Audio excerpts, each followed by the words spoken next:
mediocrity, it ain't no friend to me. Wage a war, wage a war, wage a war. We wage a war against mediocrity, it ain't no friend to me. Wage a war, wage a war, wage a war, wage a war against mediocrity, it ain't no friend to me. What's up out there, friends and family? It's your boy, the motivational teacher to the masses, coming again to bring you another edition of these hits, high intensity trainings to help you get from where you are today to where you want to be tomorrow.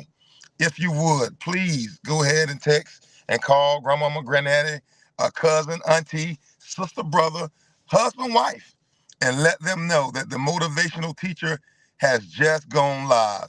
And I know today I'm later than I normally would be on a Saturday, but I hope you all are out here being very productive. I don't see a cloud in the sky today, so I'll be surprised if a bunch of people just hang around. Hey, Mom, thanks for joining us. Starting to see the eyes add up.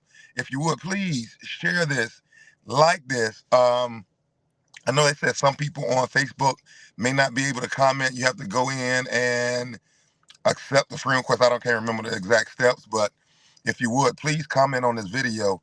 It's my goal today. I want to make this almost like alive because I want to see your comments and I want to communicate with you based on your comments. And I know this is an unusual time to pop on, and I know it's not the most popular time to pop on, but you know what? I believe the hungry are always committed. And today, for a brief moment, I want to talk about the commitment to greater. I often believe that once we make a goal or we establish clear direction for our life and we start down that journey, I often believe that most of us think that this journey is going to be easy. I think most of us believe when we start and embark upon that journey that we're not expected to have a rocky road with the peaks and the valleys. And I believe that sometimes we believe that God is supposed to make this way easy for us. We believe that God is supposed to make it where his power is made perfect. But I'm here to challenge you today in that belief system. That because the road is easy doesn't mean that the road is supposed to be or not supposed to be traveled. Robert Frost said the road less traveled is normally the one that most will not commit to. And I want to challenge that thinking today, that when I start thinking and believing and wanting more and want greater, that it's a commitment. You have to utterly commit to the greater. Greater just doesn't happen. I know we've been told that, but greater just doesn't happen. It's a commitment. What do you mean, motivational teacher? Come hell or high water, I am committing to that best version of who I am. I am committing to become a person that can attain everything that God has already given me from the foundation of the earth. It's not a commitment or it's not a competition for me to try to attain things because I'm not a person who's looking to attract things. First seek ye the kingdom and all of its righteousness, and all these other things will be added unto me. I'm not looking for things. If I build my character, if I build my integrity, if I build my why, all these things will be added unto me. Check your boy out now. There are too many of us that wake up with things on our mind. Things will not make room for you.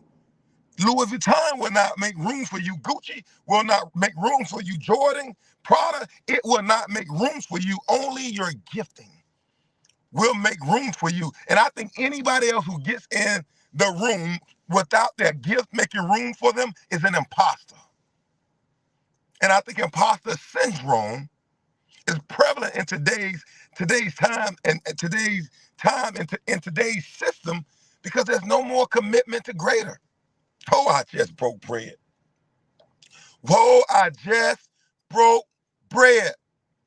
We're talking about there are a lot of people with imposter syndrome. Why? Because there's no commitment to greater. There's no commitment to process. There's no commitment to self-improvement. There's no commitment to believe that God, if I work today on what I don't have, that I can ascertain it tomorrow. There's no commitment to it.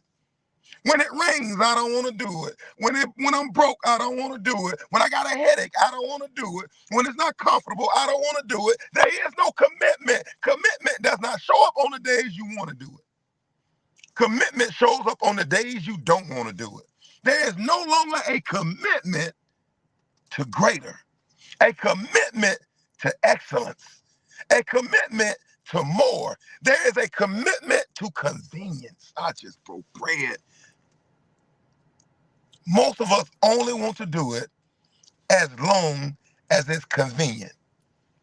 Not no commitment to greater. God, I'm believing you for more, but I want you to do it all for me. I'm believing for my business, but the bank won't give me the $100,000 to start it. I'm believing for more, but I need to partner with somebody else. Your commitment level is not where it needs to be. You're committed as long as it's convenient. Now you gotta do IPO and you gotta raise the money. You're not committed. When you got to take every nickel you have and put it in the business and you choose not to, you're not committed. Commitment to greater shows up when it's uncomfortable and it's inconvenient to make the investment. Oh, I'm breaking bread right now. Oh, I'm breaking bread right now. I can't wait to get my pillow on my head on my pillow, but I can't because I'm committed. I'm committed to greater. My commitment to greater shows up when my will and my want to and my motivation doesn't show up. When my will motivation is short, my commitment shows up. I made a commitment to greater. I made a commitment to my family. I made a commitment to my children. I made a commitment to my children's children. I don't have the option of not showing up. Why? Because I made a commitment, and my commitment will not always be convenient. Oh, I'm breaking bread right now. Not a popular word today because it's not going to have you run around talking about how strong, how fast, and how competitive, how you can change the world today, but it's going to have you looking on the inside. Am I committed enough to change the world? Am I committed enough for that dream that I'm believing for? Or am I just have a casual, lukewarm relationship with my goals and my dreams? I got a casual, lukewarm relationship as long as I'm getting my way and I'm having what I want. I got a lukewarm relationship with my desires that I believe God has given me. Are you lukewarm in your commitment? Greatness has a requirement. I remember my favorite book talks about Joseph being thrown into prison. And even by being in the prison, God had gifted him. God had gifted him so well that his dad saw it when he was really young.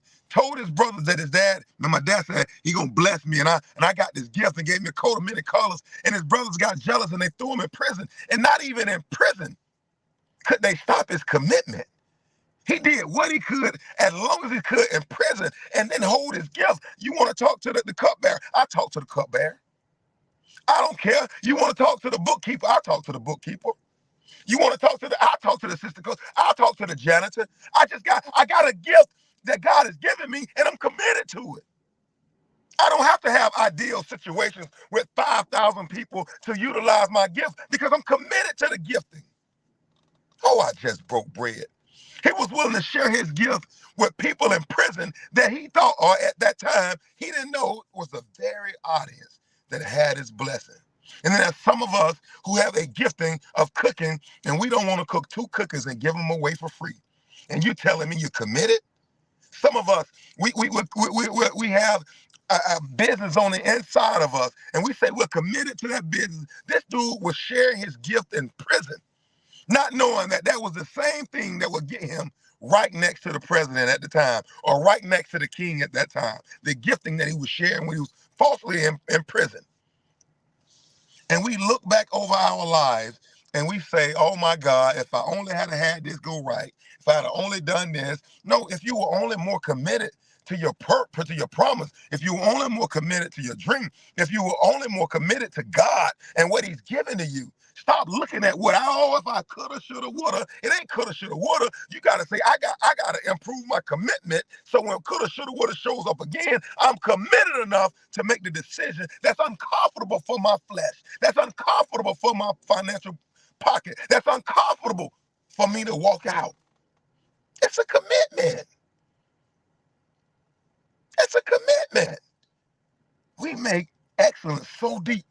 Excellence is a commitment that I'll do it when it's uncomfortable.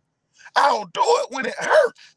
I'll do it when I'm in pain. I'll do it when I'm tired. I'll do it when it rains. It's a commitment. I mean, I had 4 steps to give you to committing, but I don't think the 4 steps are valuable unless you're able to diagnose in your own life where you failed on committing. If I don't know where I failed on committing, then I'm liable, I'm bound to create the same mistake again. Commit. Oh my Lord. Commit. It's a commitment. If I only had the time, it's a commitment. If I only had the money, it's a commitment. If I only had a spouse, it's a commitment. If I only had a business partner, it's a commitment. You got all you need in the gifting that God has given you. He didn't say your partner will make room for you. He didn't say your money will make room for you. He said your gifting will make room for you. We're looking for everything external to make room for us, and God has given you everything internally that will make room for you. Stop searching external and search internal, and you will find your commitment. He said your gift shall make room for you. Too many of us are trying to find other ways, other means to try to scheme, maneuver, cheat, to find a place that make room for us. I'm challenging you right now that you need to look no farther than in your awakened I am to find your gifting and then commit to the gift. Commit. I think I'm popping on here again, and I might just do 10 minutes on the word commit, because I think a lot of what I'm saying is being lost in transmission or in translation, because I think we have a psychological definition of what we believe commit is, but I don't think we have an internal fortitude definition of what it means to commit. Commit means I'm all in. I'm permanently giving what I have to this cause. I am committing.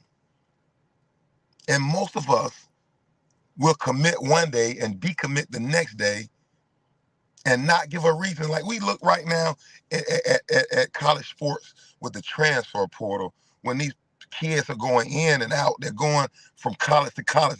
There's no level of committing to any one thing for a period of time. And what's lost in translation and development? What's lost in translation? Connection, relationships. So when you decommit from your own dream, when you decommit from the values you said that you want to uphold, it's costing you something. It's absolutely costing you something when you don't fully commit to your goals and your dreams. You have to commit.